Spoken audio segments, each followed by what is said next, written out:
Novels forever में खुशामदीद। Novel ए दश्त है कि जुनून और इसकी राइटर हैं मैमूना खुर्शीद अली। उसकी ये तीसरी एपिसोड है। आइए स्टार्ट करते हैं इस तीसरी एपिसोड को।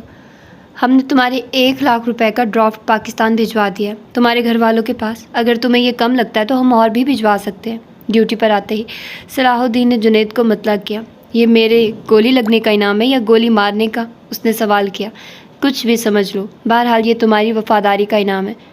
माइकल का क्या हाल है? उसकी दोनों टांगें कट गई हैं।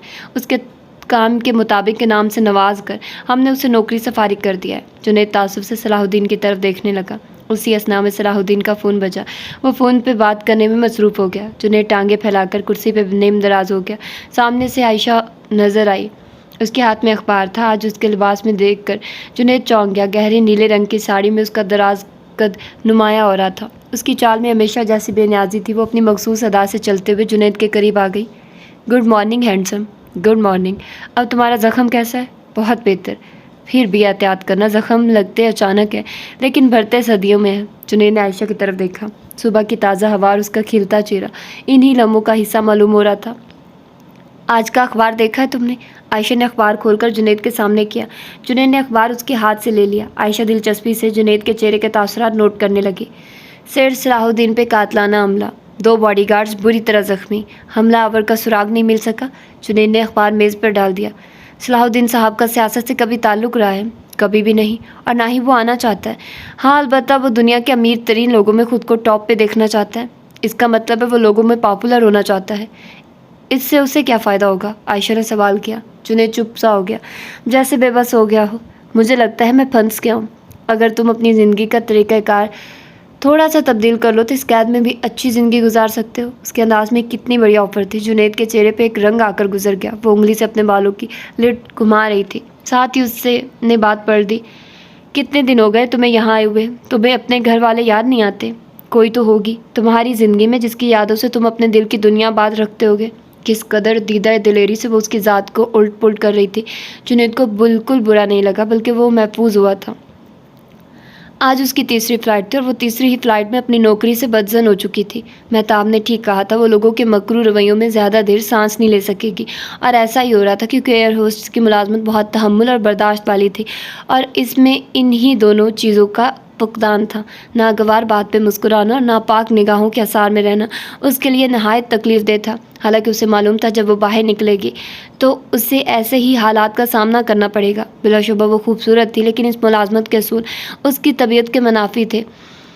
आजिर ने कह दिया था कि ये तुम्हारा ज़ाती फ़ैसला है। जिस माहौल से तुम शाकी हो, क्या उसमें मेहताब नहीं रह रही? तुम घर की 4 दीवारी से निकलकर मज़ीद मुसीबतों का शिकार हो जाओगे। अगर तुम ज़िंदगी से इतना ही तंग आ चुके हो तो इसका सबसे बेहतर हल ये है कि तुम शादी कर लो। अगर शादी मसाइल का हल हो सकती तो दुनिया के सभी लोग मुतमईन ज़िंदगी गुजारे होते।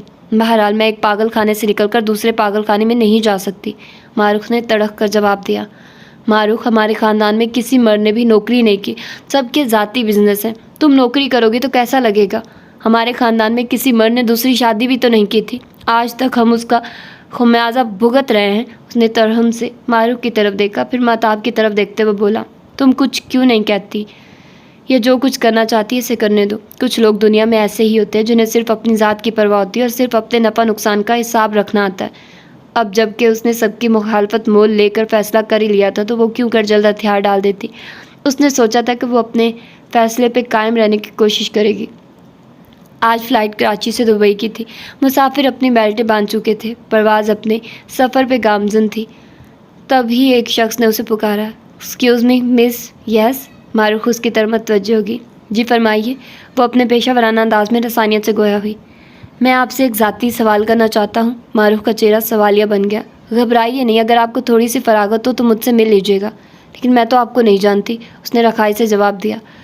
हो सकता है मेरे हवाले से लोग आपको जानने लग जाएं। मैं समझी नहीं।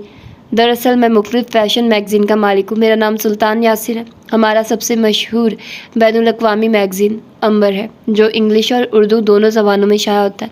लड़कियाँ मेरे मैगज़ीन में शौक़ से मॉडलिंग करती हैं। मुझे हमेशा दिलकश चेहरों की तलाश रहती है और आपके पास हसीन सरापा ही नहीं, चौंका देने वाली मुस्कुराहट और ज़हीन आंखें भी हैं। अगर ऐसा चेहरा फोकस पर आ जाए तो ग्लैमर की दुनिया में 4 चाँद लग जाएंगे। माफ़ कीजिएगा, मुझे शोहरत से कभी दिलचस्पी नहीं रही और वैसे भी किसी भी प्रोडक्ट के लिए मैं खुद को पेश नहीं कर सकती। अरे आप गलत समझी, हमारे मैगज़ीन को बहुत बड़ी बड़ी कंपनियां स्पॉन्सर करती हैं और वो कंपनियां सिर्फ पाकिस्तान की ही नहीं है, बाहर के ममालिक की भी है। हमारा रिसाला कराची से शाया होता है और पूरे वर्ल्ड में इसकी शोहरत है। हमारी मॉडल्स किसी प्रोडक्ट की एडवर्टाइज नहीं हैं, बल्कि वो जदीद फैशन, लिबास, ज्वेलरी, हमारा कल्चर मुतारिफ कराती हैं। दरअसल हमारे यहाँ मगरबी मॉडल्स और मगरबी कल्चर को बहुत अहमियत दी जाने लगी है, मगर हमारा रिसाला नित नए मशरकी चेहरे मुतारिफ कराता है।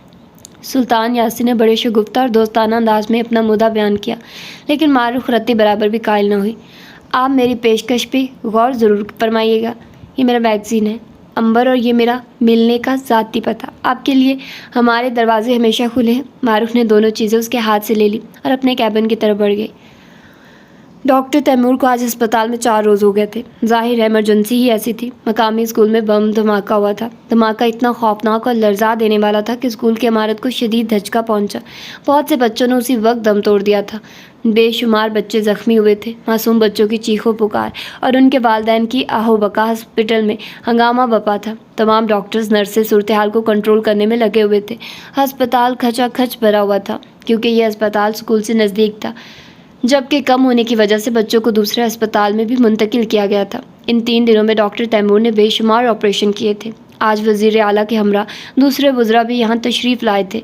इसके अलावा मुतासरा बच्चों की मदद के लिए हुकूमत ने लाखों रुपए की मदद की थी। स्कूल के प्रिंसिपल और असातिज़ा को स्कूल की सूरत हाल संभालने के लिए भी मदद फराहम की गई थी। डॉक्टर तैमूर, आप यहीं हैं? मैं तो समझी थी आप घर चले गए होंगे। डॉक्टर फ़ाइज़ा ने तैमूर को गहरी सोचों में गलता पाकर पूछा। फिर वो कुर्सी खींच कर बैठ गई। मुसलसल 4 रोज़ हो गए आप घर नहीं गए और मैं देख रही हूँ अगर आप इसी तरह ड्यूटी पे रहे तो बीमार पड़ जाएंगे।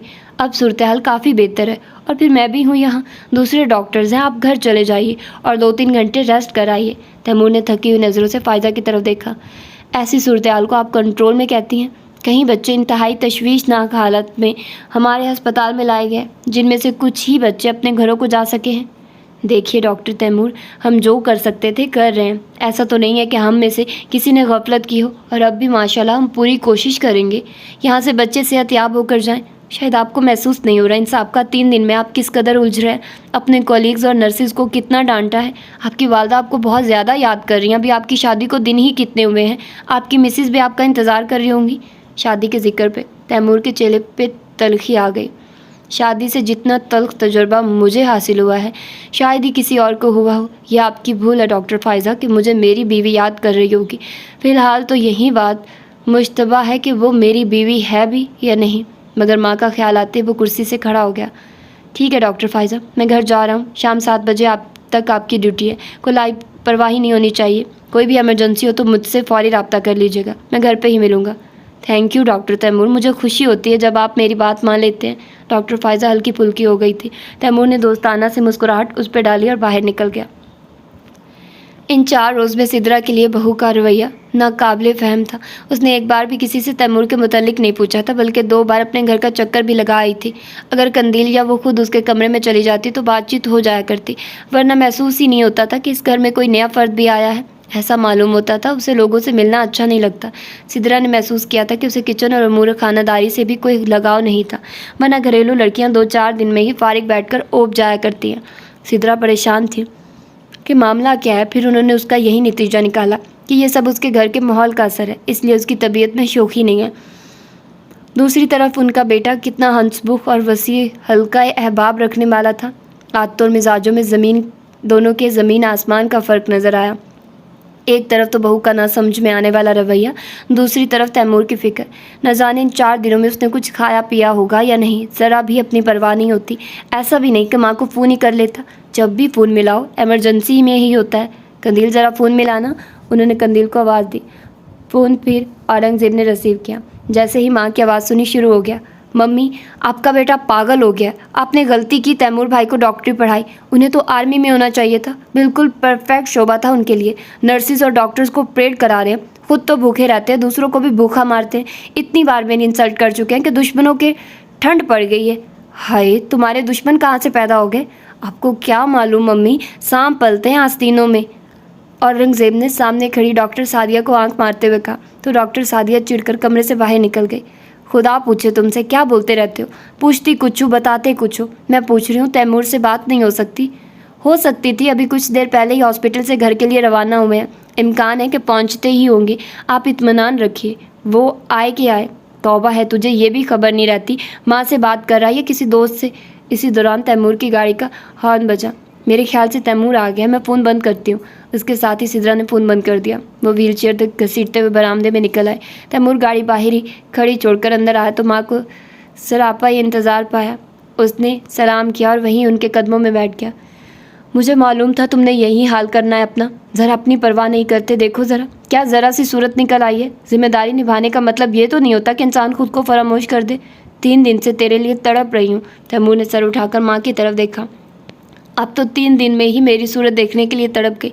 और उन माओं का क्या हाल होगा जिन्होंने अपने बच्चे सुबह स्कूल के लिए तैयार करके भेजे थे और शाम को उनके मुर्दा वजूद घरों को पहुँचे। अब वो सारी उम्र अपने बच्चों की सूरतें देख नहीं पाएंगी। तैमूर की आंखें दुख से सुलग रही थी। सिद्रा खामोश हो गई, फिर अपने बेटे के चेहरे को हाथों के प्याले में लेकर बोली, तो जब तू डॉक्टर नहीं था तब भी इतना ही एहसास था। तू छोटा सा था तब भी मेरे दुख पे तेरा चेहरा ऐसा ही हो जाता था। आज लोगों के लिए तेरा दिल तड़प उठता है तो मुझे बिल्कुल अजीब नहीं लगता। जानता है तू तो इस कदर एहसास क्यों है? सिद्रा की आंखों में आंसू चमकने लगे। इसलिए कि तूने बचपन से वो कुछ देखा जो तुझे नहीं देखना चाहिए था। तेरे खेलने के दिन थे, मैं तुझसे आंसू छुपाती थी, लेकिन तू फिर भी इन आंसुओं को देख लेता था। तू मुझसे इसलिए करीब है बेटे, तूने मेरी ज़िंदगी के वो लम्हे देखे हैं जो मैंने सारी दुनिया से छुपा लिए थे। तैमूर ने माँ के हाथों पे हाथ रख लिए। उनका लम्स सिद्रा को तक़वियत देने लगा। आज भी जब मैं तुझे उदास और फिक्रमंद पाती हूँ तो मेरा दिल ऐसे तड़प उठता है जैसे मेरे सामने 36 साल का मर्द नहीं 4 साल का बच्चा ही है। तैमूर के चेहरे पे मुस्कुराहट बिखर गई। ये मुस्कुराहट बड़ी दिलकश थी। हूँ तो मैं आपका बच्चा ही, चाहे आप 4 साल का समझे या 36 साल का। बूढ़ा भी हो जाऊँगा तब भी आपका बच्चा ही रहूँगा। पगला, तब तक मैं रहूँगी? जी हाँ, आप रहेंगी और ज़रूर रहेंगी, बल्कि आपको रहना पड़ेगा। कंदील कहाँ है? उसकी कल से तबीयत ठीक नहीं है। मुझे लग रहा है जैसे उसे बुखार हो गया, बिस्तर पर पड़ी है। अच्छा, वो उठ गया, फिर माँ की चेयर धकेलते हुए कंदील के कमरे की तरफ बढ़ते हुए बोला, अगर ऐसा कोई मसला था तो औरंगज़ेब को दिखा लेती। जब औरंगज़ेब आया था तो उसकी तबीयत इतनी ख़राब नहीं थी। बहुत लापरवाह है औरंगज़ेब। तैमूर माँ को देखते हुए मुस्कुराया। वो लापरवाह है, इसीलिए तो मैंने उसे किसी दूसरी फील्ड में जाने नहीं दिया। तुम्हारे साथ रहेगा तो कुछ सीख जाएगा। बेहतर होता कि उसे किसी दूसरी फील्ड में ही जाने दिया जाता। कम अज़ कम उसकी ज़िंदगी की ख्वाहिशात तशना न रहती। कौन सी ख्वाहिशात? सिद्रा ने हैरानी से कहा। मतलब ये कि ये फील्ड उसके लिए मुनासिब नहीं थी, या फिर शायद मेरा साथ उसके लिए मुनासिब नहीं। मम्मी, वो अपना काम नहायत गैर संजीदगी से करता है। इस कदर हसास हादसा था, लेकिन फिर भी मसूफ मस्खरे बने हुए थे। हंसी मजाक का भी कोई वक्त होता है। तैमूर कुछ जज्बाती सा हो गया। वो भी तुम्हारी शिकायत कर रहा था, कहता था ये फील्ड तुम्हारे लिए भी मुनासिब नहीं थी। आर्मी में होना चाहिए था तुम्हें। तैमूर को हंसी आ गई। बहुत बड़ा कमीना है वो। उसकी बात पे सिद्रा भी मुस्कुरा दी। दोनों माँ बेटे बातें करते हुए कंदील के कमरे में दाखिल हुए तो कंदील कमरे में नहीं थी। अरे, आप तो कह रही थी कंदील को तेज़ बुखार है और वो कमरे में मौजूद ही नहीं। कंदील यहाँ है। कंदील की आवाज़ दरवाजे में से आई तो दोनों ने पलट कर देखा। पहले ये बताओ, बुखार में किचन में तुम क्या कर रही थी? उन्होंने उसके सर पे हल्की सी चिपत लगाते हुए कहा और उसे हाथ से पकड़कर अपने पास बिठा लिया। आपके लिए खाना गर्म कर रही थी। लगता है आपने बातों से पेट भर लिया, लेकिन मैं फिर भी आपको खाना खिलाऊंगी क्योंकि मुझे मालूम है आपने 3 रोज़ से कुछ नहीं खाया होगा। ये जिम्मेदारी तो बीवी की थी जो बहन अदा कर रही है। सिद्रा के दिल में खसक सी जागी। क्या सोच रही हैं मम्मी आप? कुछ नहीं, मैं लाज के बारे में सोच रही थी। बहुत कम गो है वो, उसके होने या ना होने का एहसास ही नहीं होता, हालांकि वो घर में ही होती है। अरे, मैं भी किन बातों में लग गई। खाना ठंडा हो रहा होगा, तुम यूँ करो, मुंह हाथ धोकर पहले खाना खा लो, फिर बातें होती रहेंगी। 3-4 रोज़ हो गए, मैं ज़रा नहाऊंगा फिर खाना खाऊंगा। तैमूर ने कोफत का इजहार किया। ठीक है, जैसे तुम्हारी मर्ज़ी, सिद्रा ने कहा तो तैमूर कमरे से बाहर निकल गया। लाज के लिए ये 3 दिन बड़ी आज़ादी के थे। अभी भी वो वकास से फ़ोन पर बात करके फारिग हुई थी। सिद्रा ने कहा था अगर उसे अकेलापन महसूस होता हो तो वो उनके पास सो जाया करे, मगर वो क्यों सोती? उसे तो वकास के फ़ोन का इंतज़ार रहता था। तैमूर जिस मसरूफियत में था उसका इल्म उसे सिद्रा और कंदील से हो गया था। फिर रोज़ाना अखबार में भी इस हादसे की तफसीलात आती रही थी। उसे इस हादसे का दिली दुख था। तैमूर कमरे में दाखिल हुआ तो वो कोई किताब पढ़ रही थी। उसे देखकर किताब रख दी। उसकी आमद उसके लिए गैर मुतवक्के नहीं थी। औरंगज़ेब बता कर गया था कि वो आज तैमूर भाई को ज़रूर भेजेगा। अस्सलाम वालेकुम। तैमूर ने कमरे में दाखिल होकर सलाम किया। वालेकुम अस्सलाम, उसने आहिस्तगी से जवाब दिया। अब कैसी तबीयत है तुम्हारी? उसने वार्डरोब की तरफ बढ़ते हुए सादा से लहजे में पूछा। लाज को ख्याल आया जब वो गया था तो उसे बुखार था। इस कदर मसरूफियत और परेशानी में भी उसे उसकी तबीयत का हाल पूछना याद रहा था। लाज को अजीब सा लगा। मेरा बुखार अगले ही रोज़ उतर गया था, फिर भी दवा लेते रहना थी। तुम्हारी आवाज़ से लग रहा है तुम्हें अब भी ज़ुकाम है। डॉक्टर्स और हकीम का यही मसला होता है, उनसे हाथ मिलाओ न बस देखने लगते हैं। शायद मौसमी असरात हैं, ठीक हो जाएगा, वो बेनियाजी से बोली। तैमूर कपड़े निकाल चुका था। शायद मुझे आज रात फिर हॉस्पिटल में रुकना पड़े, तुम मम्मी के कमरे में सो जाना। वैसे भी अब तुम्हें रहना तो वही है, तुम्हें मम्मी से अंडरस्टैंडिंग पैदा करनी चाहिए। लाज खामोशी रही। तैमूर ने पढ़कर निगाहें गलत उस पर डाली। तुमने मेरी बात का जवाब नहीं दिया। मैं आपसे पूछना चाहती हूँ कि आपने मेरे बारे में क्या सोचा है?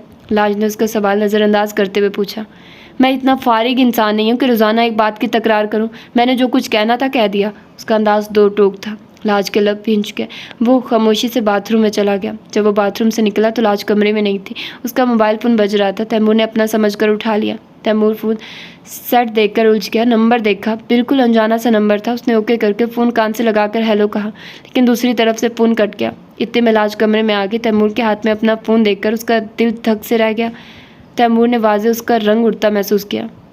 ये फ़ोन मेरा है, असल में हम दोनों के सेट एक जैसे हैं, उसने हौसला करके कहा। इससे कबल तैमूर कोई सवाल करता उसने फौरी तौर पे अपना दफ़ा किया। पता नहीं किसका फ़ोन था, बहुत देर से बेल हो रही थी, कट गया होगा। तैमूर ने खामोशी से फ़ोन सेट उसके सामने कर दिया। अलबत्ता नंबर उसके हादसे में महफूज हो गया था। लाज ने तेज़ी से फ़ोन ले लिया। घर में दो PTCL फ़ोन है, इसके बावजूद आपको मोबाइल की ज़रूरत है? उसका अंदाज़ चुभता हुआ था। दरअसल बीजान को यही नंबर याद रहता है, फिर मेरी फ्रेंड्स भी इसी नंबर के ज़रिए राब्ते में रहती है। यानी आपकी भी दोस्तियाँ हैं? तैमूर का लहजा बज़ाहिर तो खुशगवार था, लेकिन उसमें पनहा तंज़ वाज़े था। जाहिर है दोस्त सभी के होते हैं। वो अभी तक खुद को नॉर्मल नहीं कर पाई थी। अच्छी बात है, लेकिन इससे ज़्यादा अच्छी बात यह है कि इंसान जिन लोगों के दरमियान हो उनसे दिल लगाए, ना कि उनसे जिन्हें छोड़कर आगे निकल गया हो। वैसे आपकी दोस्त को क्या मेरी आवाज़ पसंद नहीं आई थी, जिन्होंने हेलो करके फ़ोन बंद कर दिया? शायद फ़ोन पहले ही बंद हो गया हो, वो तेज़ी से बोली। वो मुस्कुराते हुए कमरे से निकल गया था। उसके जाने के बाद लाज ने गहरा सांस खारिज किया और तैमूर की मौजूदगी के बायस फ़ोन बिल्कुल ऑफ कर दिया। अस्पताल में आने के बाद तैमूर ने सबसे पहले वही नंबर मिलाया जो उसने लाज के फ़ोन में देखा था। फ़ोन किसी खातून ने उठाया। खातून, मैं कोरियर के ऑफिस से बोल रहा हूँ, आपका लाहौर से पार्सल आया, आप अपना मुकम्मल एड्रेस लिखवा दें, आपका पार्सल पहुँच जाएगा। खातून ने बिला चूचरा एड्रेस लिखवा दिया, जिससे तैमूर ने अंदाज़ा लगाया खातून अच्छी खासी उम्र की औरत है और शायद अनपढ़ भी है।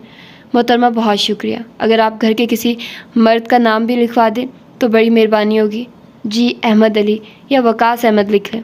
वकास अहमद का नाम सुनकर उनके दिमाग की रगें तन गई, यानी उनका शक दुरुस्त निकला। शुक्रिया मोहतरमा।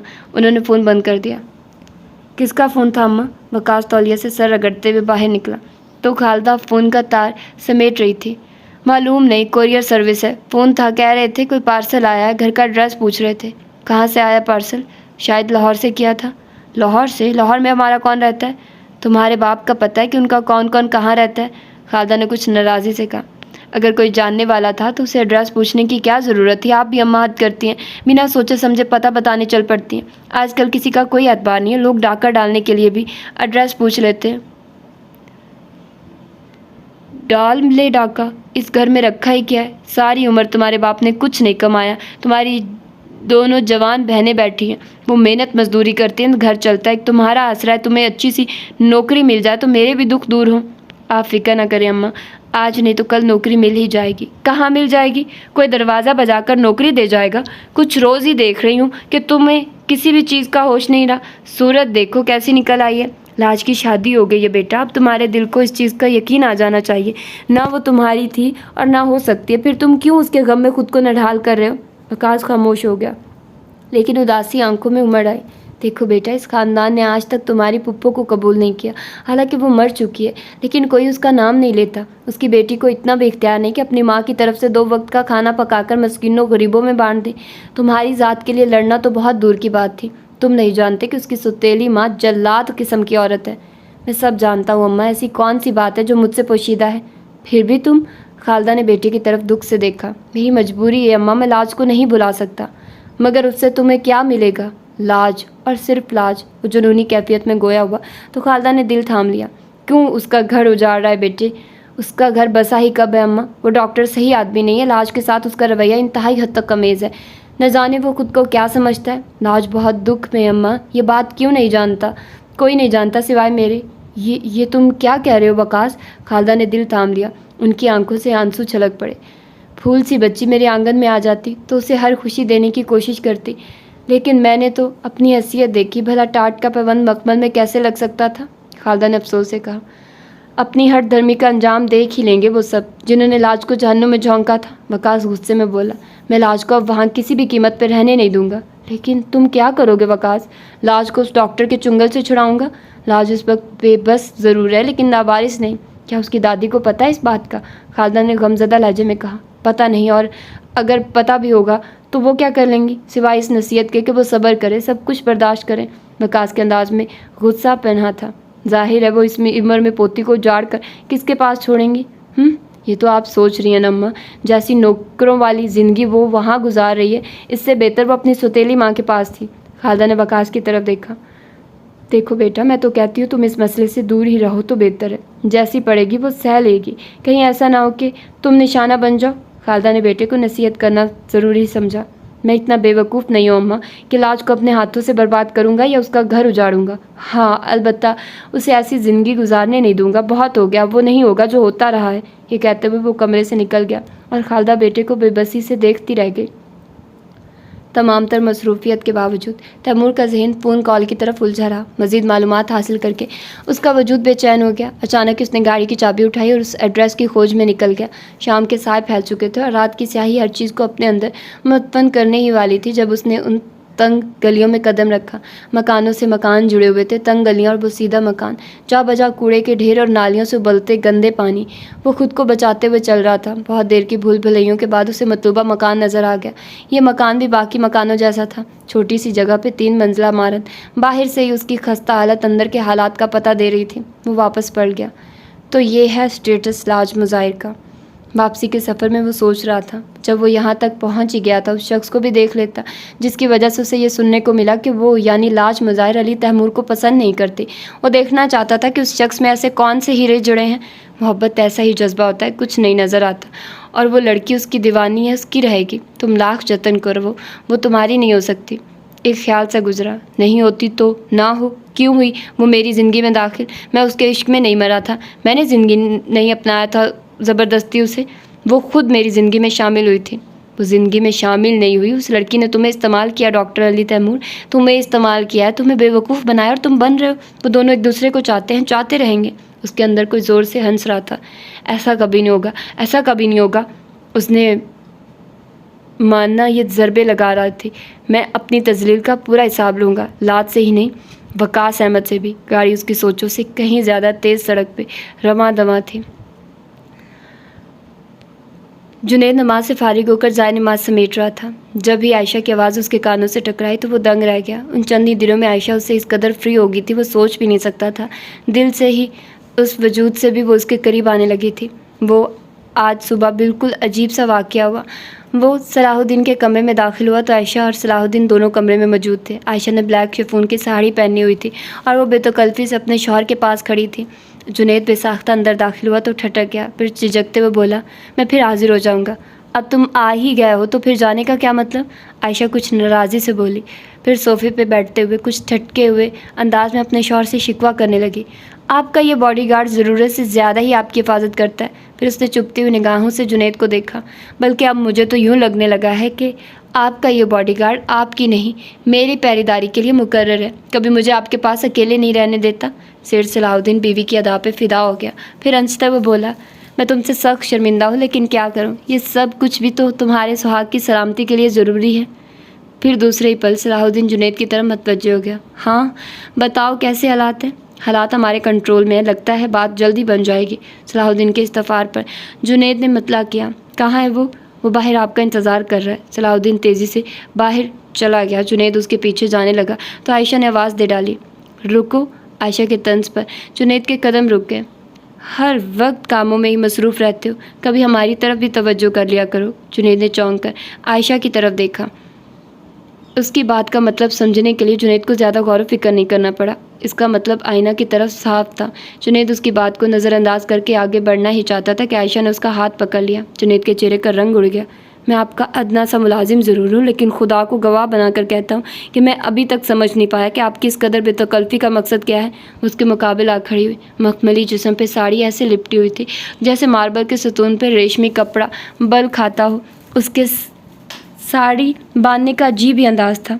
कमर और पेट बालिश पर खुला रहता था, गहरा गला और कम बाजू। वो लिबास में भी बेलबास लगती थी। आयशा खिलखिलाकर हंस पड़ी। उसकी हंसी भी तंजिया थे। कितने भोले बनते हो तुम, हालांकि इतने भोले हो नहीं। फिर वो एकदम संजीदा होते हुए बोली, अपने उसी खुदा को गवाह बनाकर कहो कि तुम मुझे चोर निगाहों से नहीं देखते। क्या मतलब है आपका इस बात का?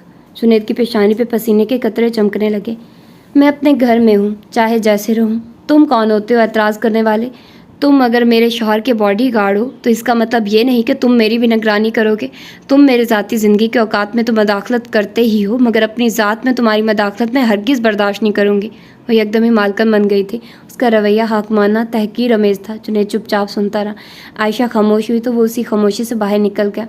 इसके बाद उसने अहद कर लिया कि वो उससे कोई ताल्लुक़ नहीं रखेगा, लेकिन ये सिर्फ उसका ख्याल था। शाम तक ही वो उसके कमरे में आ गई थी। जब वो नमाज असर अदा कर रहा था, बहुत लंबी दुआ मांगी तुमने। अपने बॉस की सलामती की दुआ मांग रहे थे या अपनी सलामती की?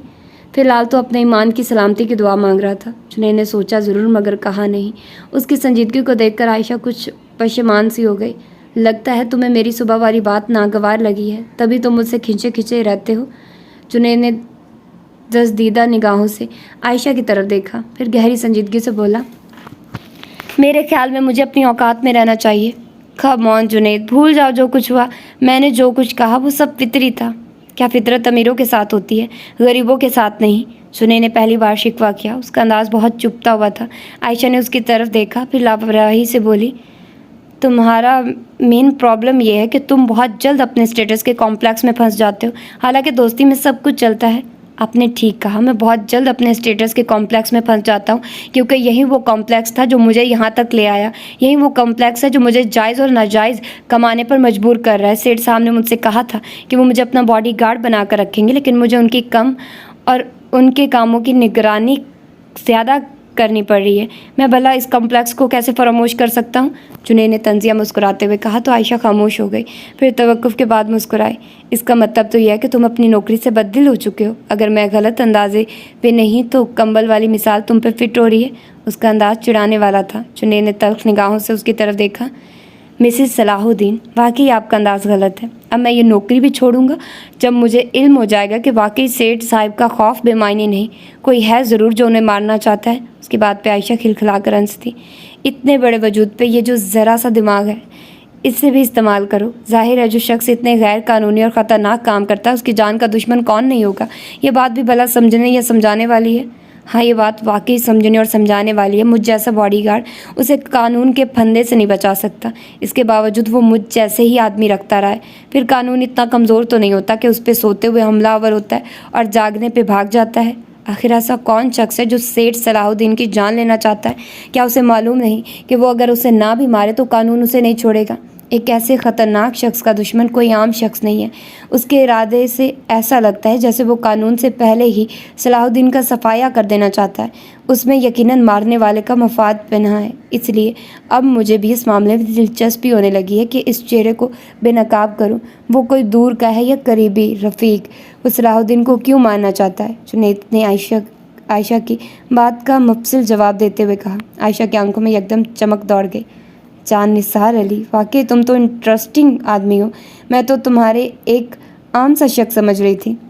वो अपने साबका मूड में आ चुकी थी। जुनैद ने तल्खी से उसकी तरफ देखा, फिर तंज़ी अंदाज में बोला, लोग इतनी जल्दी बात नहीं बदलते जितनी जल्दी आप अपना ईमान बदल लेती हैं। आयशा जुनैद की बात पर पहले तो सिटपटाई, फिर दूसरे ही पल हंस पड़ी।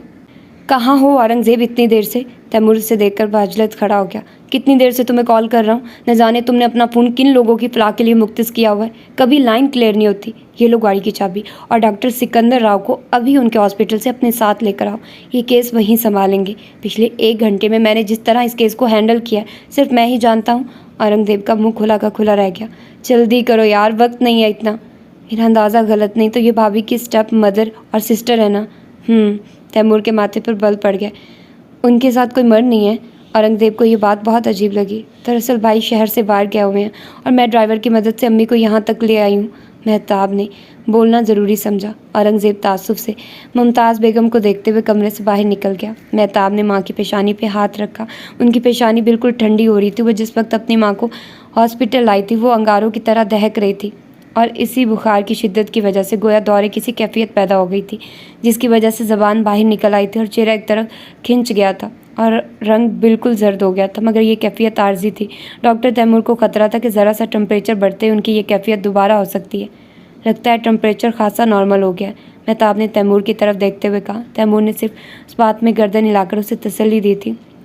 फिर अपनी हमराही में बाहर निकलने का इशारा किया। दोनों साथ साथ चलने लगे। जब इन्हें इतना टेम्परेचर था तो आपने इतनी देर क्यों लगाई जो इनको दौरा पड़ने की नौबत आई? दरअसल अम्मी को सुबह इतना टेम्परेचर नहीं था। मैं खुद नहीं समझ पाई कि अचानक इन्हें इतना तेज़ बुखार कैसे हो सकता है। इन्हें नहाने की वजह से हुआ हो, क्योंकि बस औकात ऐसा होता है कि अम्मी बेवक्त नहाने चल पड़ती हैं और घंटों बाथरूम में बंद रहती है। जब तक उनका खुद दिल ना चाहे बाहर नहीं निकलती, चाहे कोई कुछ भी करे। सब कुछ उन पे बेअसर होता है। और आज सुबह से ही अम्मी ने अपने कमरे का दरवाज़ा अंदर से बंद किया हुआ था। मैंने यही समझा था शायद सो रही हैं। फिर नमाज ज़ोहर के बाद जब मैं उन्हें खाना देने आई तो दरवाज़ा खुल चुका था और वो बिस्तर में ही लेटी थी। मैंने खाना सामने रखा तो अम्मी ने कुछ नहीं कहा, चुपचाप मेरी तरफ देखती रही, फिर आंखें बंद कर ली। फिर उनके होंठ सख्ती से भींचे गए और दोनों हाथों की मुट्ठियाँ बंद होते हुए हाथ अकड़ गए। उफ़ मेरे खुदा, मैं बता नहीं सकती उनका वजूद बिस्तर पे कैसे अचकोले खा रहा था। मुझे नहीं मालूम मैं उन्हें यहाँ तक किस तरह ले आई हूँ। यानी आपका मतलब ये है कि इससे पहले उनकी ऐसी हालत कभी नहीं हुई? तैमूर के सवाल पे मेहताब खामोश हो गई। फिर कुछ सोचकर बोली, पता नहीं, अम्मी की बिगड़ती हुई तबीयत हमेशा मुख्तलिफ ही होती है। हाँ, अलबत्ता आज की हालत वाकई ख़तरनाक थी, वरना इससे पहले वो सिर्फ चीखती चिल्लाती हैं या मरने मारने पर तुल जाती हैं। या फिर ऐसा भी होता है कि अक्सर खुद कलामी किस अंदाज में बोलते बोलते गुस्सा होने लगती हैं, हालांकि बज़ाहिर सामने कोई नहीं होता। कभी आपने समझने की कोशिश की कि वो ऐसा क्यों करती हैं? आहिस्ता आहिस्ता हुई है उनकी ये हालत, कोई पल दो पल की बात नहीं। ये केस सालों पे मुहित है। आज़िर भाई और मैंने उन्हें बहुत से साइकेट्रिस्ट को भी दिखाने की कोशिश की है, कुछ अफाका नहीं हुआ। ना तो ये दवाइयाँ लेती है, ना ही किसी का कहा मानती है। इन्हें ये यकीन हो गया कि कोई इन पे जादू करा रहा है और उन्हें मारना चाहता है। वसवसे और वहम इनका पीछा नहीं छोड़ते। क्या आपने कभी इनका माहौल चेंज करने की कोशिश की है? मेहताब थोड़ा सा मुस्कुराई। उसकी मुस्कुराहट में बेबसी नुमाया थी। कितने बरस हो गए वो घर से नहीं निकले। उन्हें किसी भी डॉक्टर के पास ले जाना हमारे लिए किसी महाज से कम नहीं होता। आप तीनों में से सबसे ज़्यादा प्यार वो किससे करती है? आज़िर भाई से। क्या आज़िर टाइम देता है उन्हें? भाई के पास वक्त नहीं होता, वो अक्सर बिज़नेस की वजह से शहर से बाहर ही होते हैं। यही वजह है, अगर आप लोग थोड़ी सी तवज्जो मुख्तलिफ तरीके से दे देते तो आज हालात शायद इतने ख़राब ना होते। अब मुकम्मल तौर पर वो एक नफ्सियाती केस बन गए। और वो आपकी सिस्टर, उनका क्या हाल है? मारूख ने हाल ही में एयर होस्टेस की सर्विस ज्वाइन की है। अच्छा? तैमूर ने हैरत से मेहताब की तरफ देखा। क्या आपको लाज ने नहीं बताया? मेहताब ने उसी हैरत से तैमूर की तरफ देखा। दरअसल आजकल हॉस्पिटल में इतनी मसरूफियत है कि निजी मामला डिस्कस करने का मौका ही नहीं मिला। यकीनन मेहताब को फौरी तौर पे साहब का हादसे का ख्याल आया तो वो भी खामोश हो गई। वैसे आप घबराइए नहीं, अब आपकी मदद काफ़ी बेहतर है। डॉक्टर सिकंदर राव इस फील्ड के सबसे बेस्ट डॉक्टर हैं। ये केस मुस्तकिल में उन्हीं के हाथ में दिए देता हूँ, इंशाल्लाह बेहतरी होगी। वैसे आप लोग भी इनका ख्याल किया कीजिए, कुछ ऐसा जो इन्हें नापसंद है उनके सामने ना हो। आई मीन डिप्लोमेसी से अगर वक्त गुजारा जाए तो ज़्यादा बेहतर है। एक सिर्फ मैं ही तो ऐसा नहीं कर सकती। मारूफ की जॉब ने अम्मी को बेहद टॉर्चर किया है। वो अभी तक शॉक्ड है कि उनकी बेटी उनके चुंगल से निकली कैसे। वो हमेशा से यही चाहती है कि सब कुछ उनकी मर्ज़ी के मुताबिक हो और बस यही उनका मसला है। अगर अम्मी अव्वल रोज़ से इस चीज़ पे कनात कर लेती तो हम ताश के पत्तों की तरह कभी ना बिखरते। जो लोग खुद कुर्बानी नहीं दे सकते वो हमेशा दूसरों की खुशियों को कुर्बान करते हैं, सिर्फ अपनी अना और ज़िद के आगे। मेहताब थके थके से अंदाज में तासुब से कहते हुए बेंच पे बैठ गई। तैमूर ने मज़ीद कुछ कहना मुनासिब न समझा और औरंगज़ेब को फ़ोन मिलाने लगा। आज सुबह वकास का फ़ोन आया था और उसने इस ख्वाहिश का इजहार किया था कि वो लाज से मिलना चाहता है। लाज उसकी इस ख्वाहिश पे काम कर रह गई थी। वो नहीं चाहती थी कि वकास यहाँ आया और उसका तमाशा बने। जब तक तमाशा नहीं बनेगा तुम्हें छुटकारा कैसे मिलेगा? वकास जज्बाती हो रहा था। मुझे नहीं मालूम तुम्हारी प्लानिंग बार बार क्यों बदल रही है? लाज ज़िद चोकर बोली। मेरा प्लान अव्वल रोज़ से वही है। लगता है तुम्हारी नीयत बदल रही है। मैं जब भी तुमसे बात करता हूँ तुम टाल देती हो। हर वक्त मुझसे यही कहती हो कि तुम्हें फ़ोन ना करूँ। तुम खुद करोगी। सारा दिन तुम्हारे फ़ोन का इंतज़ार करता रहता हूँ और तुम्हें फुर्सत नहीं मिलती। बहाने बनाने आ गए हैं तुम्हें। मुझे शक होने लगा है तुम पे। सच बताओ लाज, मामला क्या है? उसके सख्त और मशकूक लहजे पर लाज की आंखें भर आई। पहले तुमने मुझे सलेह पर चढ़ा दिया और अब शक कर रहे हो। कैसी मोहब्बत है वकास तुम्हारी, क्या हो गया तुम्हें? मैं तुमसे मिलना चाहता हूँ लाज। मैं कुछ नहीं जानता, किसी तरह भी मुमकिन हो कोई राह निकालो, कोई ऐसी राह जिस पे हम दोनों इकट्ठे चलें। वो राह तुमने निकालनी है, मैंने नहीं, वो आंसू पूंछते हुए बोली। कम अज़ कम तुम इतना तो कर सकती हो कि कोई बाज़ाब्ता मुलाकात हो सके, और ये कोई इतना नामुमकिन भी नहीं। और वैसे भी तुम्हारे डॉक्टर साहब तो आजकल बहुत मसरूफ़ हैं।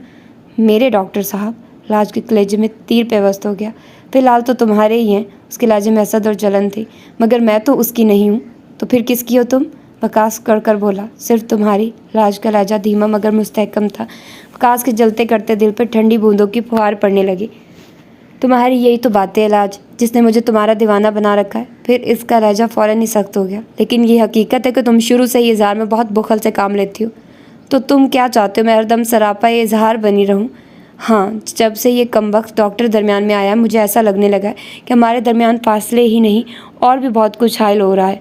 फासले तो शायद करीब आने से मिट जाएं, लेकिन कहीं ऐसा ना हो कि हम करीब आने से पहले ही बहुत दूर हो चुके हों। राज ने हौल कर दिल थाम लिया। खुदा ना करे, वो ज़ेरे लब बुड़बुड़ाई। फिलहाल तुम कुछ करो, वरना तुम्हारा ये बीमार इस जहान पानी से कूच कर जाएगा। मुझे ये बताओ कि मुझे क्या करना है। सिर्फ इतना कि मुझसे मिलने आ जाओ, या मुझे मिलने आने दो। ठीक है, मैं कल वक्त निकाल कर तुमसे मिलने आऊँगी। मैं वक्त नहीं बता सकती कौन सा, बस किसी भी वक्त आ जाऊँगी। वकास तमानियत से मुस्कुराया था। राज ने फ़ोन बंद कर दिया।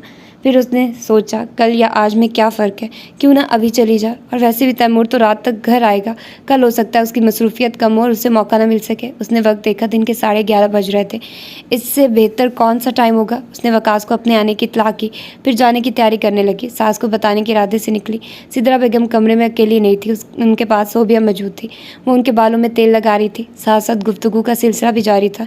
ये तो बहुत अच्छी बात है, तुम्हारे भाई को नौकरी मिल गई। तुम्हारे वालिद को तो बहुत सहारा हुआ होगा, और तुम बहनों के भी दुख दूर हो जाएंगे। मेरे लिए उसने अलहदा रकम भेजी है, सोबिया ने खुशी खुशी बताया। माशाल्लाह, तुम्हारी भी फिक्रें कुछ कम हुई। अब अपनी बच्चियों की तालीम पे तवज्जो देना कि आगे चलकर ये तुम्हारा सहारा बने या ना बने, कम अज़ कम इनका मुस्तकबिल तो महफूज होगा। जी हाँ, क्यों नहीं, मेरा तो सरमाया बच्चियाँ ही हैं। राज कमरे में दाखिल हुई तो दोनों ही खामोश हो गई। आओ दुल्हन, रुक क्यों गई? मैंने गुलनाज को तुम्हारी तरफ भेजा था, मगर तुम्हारे कमरे का दरवाज़ा बंद था, शायद तुम सो रही थी। मैं तो बहुत देर से उठी हुई हूँ। वो आहिस्ता आहिस्ता चलते हुए उनके करीब आकर बैठ गई और दिल ही दिल में अल्फाज तरतीब देने लगी। क्या बात है, तुम चुप चुप हो? तुम्हारी तबीयत तो ठीक है? एक तो ये बड़ी मुसीबत है, बेटे ही नहीं माँ भी पूरी डॉक्टर है। जी, उसने मुख्तसरन झूठ बोला, फिर जल्दी से बोली, वो दरअसल मुझे घर जाना था, बीजान की तबीयत ठीक नहीं रहती। मैंने सोचा काफ़ी दिन हो गए, उनसे मिलाऊं। अरे तुम अब बता रही हो, सुबह ही तैमूर के साथ क्यों नहीं गई? एक तो सर्दियों के दिन वैसे ही छोटे होते हैं, कब जाओगी और कब आओगी? राज को उनकी बेजा मेहरबानी से सख्त कोफत होने लगी। ऐसा करो, कल सुबह से ही चली जाना और शाम तक आ जाना। मैं तैमूर से कह दूंगी, वैसे भी आज मौसम अबरआलूद हो रहा है। राज का दिल चाहा कि वो फट पड़े। कोई तूफान तो नहीं आ रहा जो मैं मर जाऊंगी? उसके अंदर की सारी कड़वाहट चेहरे पे फैल गई और वो चुपचाप अपने कमरे में जाने के लिए उठ गई। सिदरा उसके अंदाज से एकदम ठटक गई। मेरा मतलब ये नहीं था, अगर तुम जाना चाहती हो तो चली जाओ। गाड़ी भी है, ड्राइवर भी है, लेकिन अगर तुम तैमूर के साथ जाती तो ज़्यादा अच्छा लगता। यहीं तो छोटे छोटे बहाने हुआ करते एक दूसरे से मिलने मिलाने के। सिदरा का लहजा नरम था। उन्हें सिवाय अपने हॉस्पिटल के मरीजों के किसी से मिलने मिलाने की ज़रूरत नहीं है। राज का लहजा बेहद तीखा था। सिदरा को एकदम धचका लगा। बेटा, तुम उसकी मसरूफियत का अंदाज़ा बाखूबी कर सकती हो। जी हाँ, अंदाज़ा कर सकती हूँ, तभी शिकवा नहीं है, इसलिए आपसे पूछने आई थी। लाज ये कहकर कमरे से बाहर निकल गई। उसका लहजा धीमा ज़रूर था, लेकिन उसमें ऐसी आँच थी जो बहुत कुछ भस्म कर सकती थी। सिदरा बेचैन हो गई। सोबिया, मुझे दुल्हन के कमरे में छोड़ा। सोबिया उनकी व्हीलचेयर घसीटती हुई लाज के कमरे में छोड़ गई। नाराज़ मत हो बेटा, तुम अभी चली जाओ, लेकिन मुझे सिर्फ इतना बता दो, तुम्हारे और तैमूर के दरमियान कुछ गड़बड़ तो नहीं? मेरा मतलब है किसी भी किस्म के शिकवे को बहुत लंबा मत करना। मैं मानती हूँ उसने इब्तदाई दिनों में तुम्हें नज़रअंदाज किया है, लेकिन बेटा हालात तुम्हारे सामने हैं। अगर ये हादसा ना होता तो वो ज़रूर तुम्हारे लिए छुट्टियाँ ले लेता और तुम लोग बाहर चले जाते। अभी कुछ ज़्यादा वक्त नहीं गुजरा, इसे आ लेने दो, मैं उसके कान खींचूंगी। उसने तुम्हें बहुत चाहत से अपनाया इलाज, वो तुम्हें बहुत खुशियाँ देगा बेटा। उसकी तरफ से दिल मैला मत करना, वो अपने पेशे के लिए हमेशा से हसास है। सिदरा की बेचैनी और इज़्तिराब को इलाज को एक बहाना मिल गया। जो शख्स इब्तदाई दिनों में ही अपनी बीवी को अहमियत न दे, वो भला आगे चलकर उसकी खुशियों का कैसे एहतमाम कर सकता है? क्यों नहीं कर सकता? आज शाम तक तो इंतज़ार करो। सिदरा को सचमुच तैमूर पर गुस्सा आ रहा था। लाज को झटका लगा और एहसास हुआ कि वो इस झूठ को कहाँ तक और कब तक चला सकेगी। वो संभल गई। देखो, तुम्हें गुस्सा करने की कोई ज़रूरत नहीं। मैं तो अब तक यही समझती थी, ना जाने दुल्हन चुप चुप क्यों रहती है। मामला अब समझ में आया। सारे मामलात एक तरफ, इंसान अपना घर तो सीधा रखे। देखती हूँ उसे। तुम ऐसा करो, ड्राइवर के साथ चली जाओ। अब शाम को ही बात होगी। राज का दिल यकबारगी धड़का। वो जिस कौंसिल में आग लगाना चाहती थी, वहाँ तो पहले से ही हिफाजती इकदाम मौजूद थे। मफाहमत, सुलह और प्यार के रास्ते एक तरफ वकास चला रहा था। ज़िंदगी सिर्फ लम्हों की है, सदियों की नहीं। क्यों हम एक दूसरे से मिलने के लिए कछुए की चाल चलें? अपनी ज़िंदगी के अच्छे पल दूरियों में बिताएं। जहाँ इतना हौसला किया, थोड़ा सा और हौसला करना होगा। थोड़ी सी खुदगर्जी दिखाना होगी। हमें अपना नफ़ा देखना है, दूसरे का नुकसान नहीं। सुन रही हो ना लाज, मैं तुम्हारे साथ हूँ। और दूसरी तरफ ये सब कुछ, तैमूर और उसका पूरा ख़ानदान। लाज का दिमाग चकरने लगा। दिल चाहता था यहाँ से फ़ौरन भाग जाए। वो सिदरा के असरार पर गाड़ी में बैठ तो गई थी, लेकिन उसके दिल और दिमाग पे बेपनाह बोझ था। उसने पीछे मुड़कर देखा। तैमूर का घर अब निगाहों से ओझल हो चुका था। इतनी आसानी से अगर कोई ज़िंदगी से भी खारिज हो जाए तो कितना अच्छा हो। उसने अपने बोझल सर को गाड़ी की सीट पर डाल दिया और अपने लफ्ज़ों पे गौर करने लगी। वो ऐसा क्या कर आई थी? क्या उसने सही किया? क्या उसे ऐसा ही करना चाहिए था? उसके दिल और दिमाग तो बोझल थे ही। अब अपने रवैये पे उसके ज़मीर पे भी बोझ आ गिरा था, जैसे वो चाहते हुए भी झटक नहीं पा रही थी। गाड़ी घर के आगे रुकी तो उसने सोचा, थोड़ी देर यहाँ रुकेगी, फिर महताब से ये कहकर यहाँ से चली जाएगी कि वो बीजान से मिलने चचा मियाँ की तरफ जा रही हैं। वैसे भी वो अपने ड्राइवर पे कुछ भी वाजे नहीं करना चाहती थी। वो जैसे ही गेट में दाखिल हुई, सामने ही महताब के हमराह तैमूर को देखकर दंग रह गई। होश भी उड़ गए। अरे लाज, तुम वहीं क्यों रुक गई? आओ ना। महताब दौड़ती हुई उसके करीब आई और उससे लिपट गई। लाज पेशानी पर से पसीने की बूंदें साफ करने लगी। उसके चेहरे का रंग बिल्कुल पीला हो रहा था और हाथ पाँव बिल्कुल ठंडे। तुम ठीक तो हो ना? महताब उसे नर्वस पाकर खुद फिक्र में मुब्तला हो गई। हाँ, बस दिल घबरा रहा था। उसने तैमूर से नज़रें चुराते हुए महताब को यकीन दिलाया। तैमूर भी उसकी कैफियत देखते हुए उसके करीब आ गया। आर यू ऑल राइट लाज? जी जी जी, बस सुबह से दिल घबरा रहा था। मैंने सोचा तुम लोगों से मिल लूँ। वो बुखला कर बोली। आओ, तुम अंदर आ जाओ। तुम्हारी तबीयत सही नहीं लग रही मुझे। वैसे अगर तुम तैमूर भाई को यहाँ देखकर परेशान हो गई हो तो वाजे कर दूँ, अम्मी की तबीयत सही नहीं थी। मैं उन्हें अभी हॉस्पिटल से लेकर आ रही हूँ। तैमूर भाई के हमरा उनकी गाड़ी में। हमारी गाड़ी ख़राब हो गई थी, ड्राइवर ठीक कराने गया है। राज को घसी आने लगी। वो ताल्लुक़ ख़त्म करना चाहती थी और यहाँ नए नए इनकलाब। अच्छा, वो घुटी घुटी आवाज़ में बोली। अब कैसी तबीयत है उनकी? फ़िलहाल तो सो रही हैं, टेम्परेचर भी नॉर्मल है। मेरा ख्याल है मैं चलता हूँ। अगर कोई परेशानी हो तो मुझे फ़ौरन कॉल कर देना। तैमूर महताब की तरफ देखते हुए बोला। लाज की आवाज़ पाख्त की उसके लिए बिल्कुल गैर मुतवक्के थी। अपने माँ बाप के घर भला कैसी घबराहट? आखिर उसका रवैया ऐसा क्यों था? वो एक सरसरी सी निगाह लाज पर डालते हुए घर से निकल गया। उसके जाने के बाद लाज ने इत्मीनान का सांस लेना चाहा, लेकिन उसकी तबीयत अंदर से बेचैन ही रही। मुझे लगता है तुम नॉर्मल नहीं हो। आओ अंदर चलो, थोड़ा सा आराम करो। मैं तुम्हारे लिए कुछ बनाकर लाती हूँ। अरे नहीं, तुम तो पहले ही थकी हुई लग रही हो। बस पता नहीं क्यों आज दिल काबू में ही नहीं हो रहा। दोनों साथ साथ चलते हुए वस्ती कमरे में आ गई। मारूफ कहाँ है जो नज़र नहीं आ रही? तुम्हें मालूम नहीं, वो तो हवाओं में उड़ती फिर रही है। क्या मतलब? क्या वाकई उसने एयर होस्टेस की लाइन ज्वाइन कर ली? तुम्हारा क्या मतलब? उसने ये सब कुछ ना करने के लिए अप्लाई किया था? अच्छा, अम्मी का क्या रिस्पॉन्स है? बहुत गुस्से में होंगी। हालात तुम्हारे सामने ही हैं। आजिर भाई भी आजकल घर पर नहीं होते। मैं ही जानती हूँ मैं कैसे उन्हें संभाल रही हूँ। और एक कारनामा और देखो मोहतरमा का। उसका अगर अम्मी को इल्म हो गया तो कुछ बैद नहीं, छरी से गला काट देंगी। महताब ने एक फैशन मैगजीन लाज के सामने डाला। वाह, लाज उछल पड़ी। ये मारूख है? हाँ, ये मारूख ही है। कल मेरी इससे फ़ोन पे बात हुई थी। आजकल बहुत खुश है। वो कह रही थी टीवी से उसे बहुत ऑफर्स आ रही हैं, लेकिन अभी उसने संजीदगी से सोचा नहीं है। हैरत की बात है। हैरत किस बात की? वो शुरू से ही ऐसी है, अपनी मनमानी करने वाली। फ़र्क सिर्फ इतना है, पहले वो पाबंद थी, अब वो आज़ाद है। तो वो रह कहाँ रही है आजकल? क्या वो घर नहीं आई थी? आई है 1-2 बार। आजकल उसकी मुसलसल फ़्लाइट्स हैं। जब गैप होगा तब मुस्तकिल आएगी। फ़िलहाल वो पुप्पो ज़ायदा के यहाँ कराची में मकीम है और वहीं पे बड़े बड़े कारनामे अंजाम दिए जा रही हैं। लाज मारूफ के तर्ज अमल पे इतनी हैरान थी कि उसकी सारी कल्फत उसी हैरानी में धुल चुकी थी। एक तरफ से उसे खुशी भी हुई थी। चलो, मारूफ ने अच्छा ही किया, अपने लिए किसी राह का इंतखाब कर लिया, इससे और कुछ नहीं तो वो अपने घर के खलजान से तो बची रहेगी। उसने सोचा था तुम यहीं बैठो, मैं तुम्हारे लिए नाश्ता बनाकर लाती हूँ। महताब के ऑफ़र पे लाज को वाकई भूख का एहसास हुआ तो वो भी उसके पीछे पीछे किचन की तरफ चल पड़ी। रास्ते में मुमताज़ बेगम का कमरा था और शीशे के दरवाजे में उनका नकाहत ज़्यादा वजूद नज़र आ रहा था। लाज के कदम वहीं रुक गए और उसके अंदर कोई आतिश फ़िशां ठाठे मारने लगा। तुम्हारी वजह से, सिर्फ तुम्हारी वजह से मैं एक ऐसे शख्स के साथ वाबस्ता हूँ जिसे चाहना तो दरकिनार मैं देखना भी नहीं चाहती। मेरी ज़िंदगी को जहन्नम बनाने की ज़िम्मेदार सिर्फ तुम हो।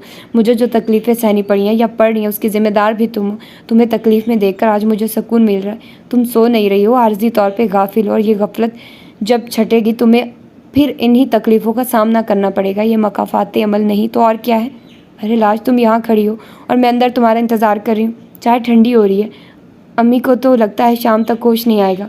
तुम हो ना शाम तक यही। उसे सोचों में गुम पाकर मेहताब ने पूछा, तुम शाम की बात करती हो? इन्हें तो क़यामत तक भी होश नहीं आने वाला। लाज चुपचाप मेहताब के हमरा किचन में आ गई। मैं सोच रही थी बीजान से मिला हूँ, बहुत दिन हो गए उनसे मिले हुए। वो चाय की खाली प्याली रखते हुए बोली, क्या आज ही जाना ज़रूरी है? दरअसल मैं उन्हीं से मिलने के लिए आई थी। मेहताब खामोश होगी। अरे तुमसे भी मिलना था और मारूक से भी। अब मारूक तो है नहीं, ज़रा ज़्यादा गपशप हो जाती। अब दिन वैसे ही छोटे हैं, शाम को जल्दी घर पहुंचने का भी ऑर्डर है। तुम्हें तो पता है ससुराल तो ससुराल ही होता है। उसकी लंबी चौड़ी वजाहत पे मेहताब ने कुछ नहीं कहा। अम्मी की तबीयत सही होती तो मैं भी ज़रा देर को तुम्हारे साथ चल पड़ती। आजिर भाई भी घर पे नहीं है, मैं उन्हें अकेला नहीं छोड़ सकती। कितने रोज़ से बीजान से मिलने का सोच रही हूँ पर मिल नहीं पाती। लाज मुतमईन हो गई। वो फिल वक्त घर से नहीं निकल सकती। आजिर भाई आ जाएं तो चक्कर लगा लेना। वो खड़ी हो गई। मेरा तो रोज़ रोज़ आना मुश्किल है। पर तुम जाओगी कैसे? टैक्सी में चली जाऊँगी, तुम फिक्र ना करो। दोनों साथ साथ चलते हुए गेट तक आ गई। हो सकता है शाम तक इधर ही आ जाऊँ, कहीं घर से ड्राइवर मुझे लेने ना आ जाए। वैसे भी तैमूर को तो पता है कि हमारे घर की गाड़ी ख़राब है। ठीक है, मैं तुम्हारा इंतज़ार करूँगी। मेहताब खुश हो गई।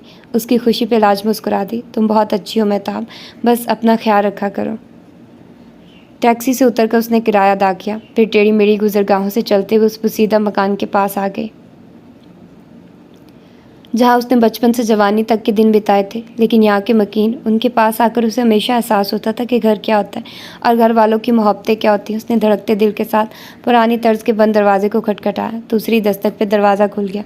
सामने ही वकास सरापा इंतज़ार बना खड़ा था। उसकी आंखों में बेचैनी और इज़्तिराब के सारे खदशे लाज को देखते ही धुल गए। चेहरे पर वहीं महबूबाना सी मुस्कुराहट थी जो उसे देखकर उसके चेहरे पर आ जाया करती थी। गोया उसने अपने घर का नहीं, दिल का दरवाज़ा खोला था। मुझे यकीन नहीं था कि तुम आ जाओगी। और जज्बात से बोझल लहजे में बोला, अंदर आने को कहोगे या सारे हिसाब किताब यहीं दहलीज पे होंगे? कभी दिल से निकाला ही नहीं, यादों से जाने ही नहीं दिया, फिर अंदर आने का कैसे कहूँ? ज़रा इस दिल में झांक कर देखो तुम कहाँ हो। वो मुस्कुराते हुए सामने से हट गई और छोटी सी राहदारी में से बगली दरवाज़ा खोल दिया। वो एक आम सी छोटी सी बैठक थी जिसमें एक तरफ मसहरी बिछी हुई थी और एक तरफ सादा सा सोफ़ा बमा मेज़ के इस्तादा था। दरमियान में चलने की जगह थी जिस पर पुराना सा ईरानी कालीन बिछा हुआ था। बैठक की खिड़कियों पे आसमानी रंग के साफ सुथरे पर्दे पड़े थे। ये खिड़कियां घर के अंदरूनी हिस्से में खुलती थी और अंदर की सारी आवाज़ें बआसानी सुनाई देती थी। अब भी तोतों की चहचहाट सुनाई दे रही थी। बैठो ना, खड़ी क्यों हो?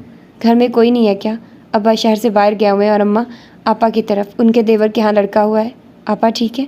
पूरे शहर की फिक्र है तुम्हें, सिवाय इस गरीब के घर आई हो और हाल तक नहीं पूछा। मैं बहुत मुश्किल से आई हूँ वकास। वो सोफ़े पे बैठते हुए बोली, बहुत थोड़ा वक्त है मेरे पास। एहसास है मुझे, तभी तो तुम इस वक्त की कदर कर रही हो। वो भी सामने इस्तादा हो गया। प्लीज़ कोई तंज नहीं चलेगा। तंज ना करूँ तो क्या तारीफ़ें करूँ? वो शिकवे से बोला। ये बताओ क्यों बुलाया था मुझे? वकास वालहाना अंदाज में लाज की तरफ देखने लगा। क्या इतना भी नहीं जानती कि क्यों बुलाया था? लाज उसके अंदाज नज़र पे चीम सी गई। फिर जिद चोकर बोली, प्लीज़ वकास, जी भर कर देख तो लेने दो। कितने दिन की प्यास है। घूंट घूंट आंखों से तुम्हें अपनी रूह में उतार लेना चाहता हूँ लाज, ताकि जब तुम्हें नज़रों से ओझल हो जाओ तो अपने मन को इसी सूरत से शराब कर रख सकूँ। मैं इसीलिए तुमसे मिलने से गुरेज कर रही थी। मुझे मालूम था तुम ऐसा ही करोगे। तुम्हें मेरे वक्त का एहसास ही नहीं है मैं किस तरह कांटों पे सफ़र कर रही हूँ। मैं दौड़ कर ये कांटे की राह पार कर लेना चाहती हूँ, लेकिन पता नहीं क्यों ये राह गुज़र ज़्यादा लंबी है या मुझ में दौड़ने की ताकत नहीं। आज मैंने तुम्हारे कहने पे उस आशियाने में आग लगा दी है। पता नहीं अब मैं खुद जलती हूँ या वो आशियाना जिसमें आग लगा कर आई हूँ। जिस तरह तुमने कहा था, मैंने तैमूर के खिलाफ प्रोपेगेंडा करना शुरू कर दिया। जब मैं घर से आ रही थी तो मुझे लग रहा था जैसे मैं सब कश्तियाँ जला कर जा रही, लेकिन रात को मुझे वहीं जाना है और अब मुझे इससे भी बड़ा मुहाज तैयार करना होगा। तुम बताओ मुझे क्या करना है? मेरे कहने पे तुमने ये किया, मेरे कहने पे तुमने वो किया। क्या तुम्हारी कोई मर्जी शामिल नहीं है कुछ भी करने में? और अब क्या मैं ये बताऊं तुम्हें कि तुमने क्या करना है? तय हो गया लाज, तुम्हें वो डॉक्टर पसंद आ गया, उसका घर पसंद आ गया, वहाँ का माहौल भाग गया। फिर तुम सब कुछ मेरी खातिर क्यों कर रही हो? जाओ और अपना घर बसाओ और खुशबाश रहो। गमो गुस्से से वकास का चेहरा सुर्ख हो रहा था। लाज ने तहीर से वकास की तरफ देखा और फिर देखती ही रही, यहाँ तक कि उसकी आंखों से आंसुओं का रेला जारी हो गया। कुछ लम्हे दोनों तरफ खामोशी रही। फिर वकास को अपनी तंदही का एहसास हुआ तो उसने लाज की तरफ देखा। मेरा मकसद तुम्हारी दिल नहीं है लाज, मगर तुम खुद अपने ऊपर भी तो गौर करो। क्या ये अब कुछ सिर्फ सब कुछ तो सिर्फ तुम्हारी मेरी खातिर कर रही हो। तुम खुद क्या चाहती हो अपने दिल से पूछो और मुझे बताओ, क्या डॉक्टर तैमूर से छुटकारा तुम मेरी खातिर पाना चाहती हो या तुम्हें भी मुझसे? लाज ने नज़रें उठाकर वकास की तरफ देखा। उसका चेहरा शिद्दत जज्बात से सुर्ख हो रहा था और आंखें पानियों से लबरेज। मुझे ऐसा लग रहा है जैसे मैं किसी दलदल में फंसती जा रही हूँ। वकास, अगर तुमने मुझे सहारा न दिया तो मेरा दम घुट जाएगा। मैं इसी दलदल में धंस जाऊँगी। मुझे बाहर निकालो प्लीज़ वकास, मुझे अकेला मत छोड़ना। उनकी आवाज़ आंसू में घुट रही थी। वकास बेचैन होकर उसके करीब आ गया और उसके सामने दो जानू बैठे हुए बोला, बस अब ये खेल ज़्यादा दिन नहीं चलेगा। जंगल में आग लगाने के लिए एक दरख्त का ही जलना काफ़ी होता है, बशर्ते ये कि हवा तेज़ हो। आज जो कुछ हुआ बहुत अच्छा हुआ। तुम्हें घबराने या डरने की ज़रूरत नहीं है। मैं हरदम तुम्हारी सांसों के साथ हूँ। अब मुझे ही कुछ ना कुछ करना होगा। क्या करोगे तुम? राज बेचैन होकर बोली। बेफिक्र रहो, कुछ नाजायज़ नहीं करूँगा। हमारा मकसद किसी को तकलीफ़ देना नहीं है। ये बात तुम पहली ही रात उस डॉक्टर को भी बता चुकी हो। या तो वो सीधी तरह हमारे काम आ जाए वरना राज को एकदम झटका लगा था। तुम्हें डराने में हमेशा ही मज़ा आता है। दूसरे पल वकास हंस पड़ा।